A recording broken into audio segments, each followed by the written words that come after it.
I've done a ranking of the original tracks, of the Nitro Kart tracks and of the bonus tracks. And now I've decided to do a top 15 of all the tracks combined, like which tracks are most difficult to get platinum in the Relic races. Now the first one that I put in there in my top 15 might not actually belong, and that's Clockwork Koopa. Because the timer is very generous, but I just remember that I spent quite a lot of time on this track just because I kept missing certain crates in the air, and I kept trying to get them all, even though it wasn't not actually necessary to get the platinum. So yeah, this might not actually belong, but I just spent a lot of time on it. Then at number 14 we get Android Alley. And again, there might actually be more difficult Relic races. Because the amount of time given to you to make platinum is again very generous. It's just that some of the crates to start the race I found very difficult. Like, you need to jump across the railway, and they were just quite annoying because I kept on missing them. So yeah, that's why it's top 14 for me. If the first two tracks were put in just out of sheer bias, because I spent a lot of time on them trying to collect all of the crates, the next track definitely belongs in the top 15, and that's Coco Park. The timer itself is okay-ish, it has two very annoying jumps, which you'll both need to make, like you need to time them perfectly. Next up is Polar Pass. Now we got slippery ice, tackling enemies, looming water, and this one giant leap of faith, basically, that make this one hard. The timer kind of saves the day, because had they tightened the timer, this one would be so much higher up the list. The next track, Deep Sea Driving, got plenty of obstacles as well. It got saws, the possibility to fall off the track, a somewhat tight timer, it got plenty of turns. Yeah, all of that combined definitely makes this worthy of number 11 on my list.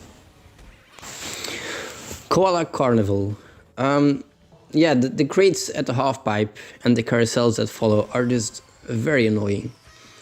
It just makes this track difficult, because the amount of times I need to retry just because I missed a crate is mind-boggling. So yeah, that's why this one becomes number 10, because the start is a doozy. After that comes Mega Mix Mania, and Mega Mix Mania got plenty of traps. It's got need to maintain speed, some tricky crates, makes this one yeah, somewhat hard.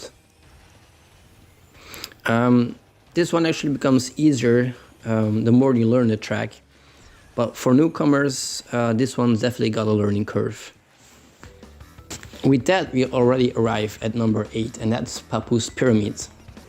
Now, Papu's Pyramid got plants that eat you, and that basically makes this kind of hard, because you need to get the timing right. You got also some easy to miss crates, so all in all, this one is deceptively hard. Like, it looks easier than it actually is.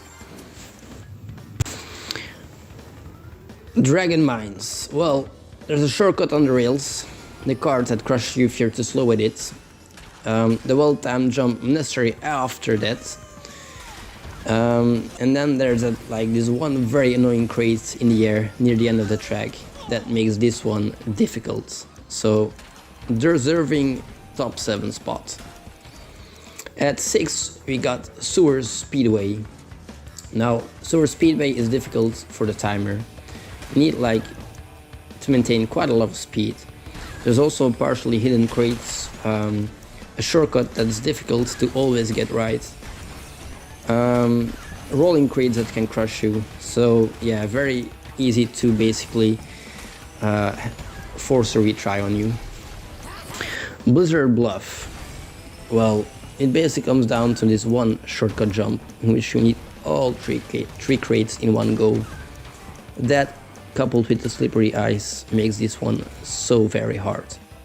I needed so many retries just to get that one jump right, man. Hot Air Skyway. There's that one midway section with a big jump that you need to get right 3 times in a row. That makes this one very difficult. Like, you need a lot of muscle memory to get all of the crates in those jumps, so add to that you can like easily drop off the ledge. Yeah, all in all, a very difficult track. Okay, podium spot number 1, and in number 3 comes Engine Labs. Now, most of the crates placement is okay. Like, aside from the 3 cross section at the 360 turn, they're actually rather easy to get. It's just the timing of this Relic race that's very, very tight. And that one makes this a retry hull. Like, the amount of times you're gonna finish a couple of seconds too slow is quite a lot. At number 2 is Drive-Through Danger. And for me, it's a cross between Hot Air Skyway and Engine Labs. And yeah, because it's a rather tight timer, and it's got like a couple of jump sections that make it hard to get all of the crates. Thankfully, you're allowed some mistakes, and you don't need to actually take the shortcut to make the timer, but it's still a very difficult track to get right. Yeah, it's definitely a reason why it's top 2, and it's just, yeah, it's difficult. It's hard to put into words, it's just difficult. And at number 1 you get Cortex Castle. Now, I actually had a hard time deciding between this one and Drive-Through Danger, but I think this one is just a more complete track. Like, you can't miss one crate or you need to redo it. You need to be focused throughout. You can't make a single mistake or you miss the timer. And that's less the case in Drive-Through Danger. You can make a couple of mistakes there. So that's why this one goes number 1 for me.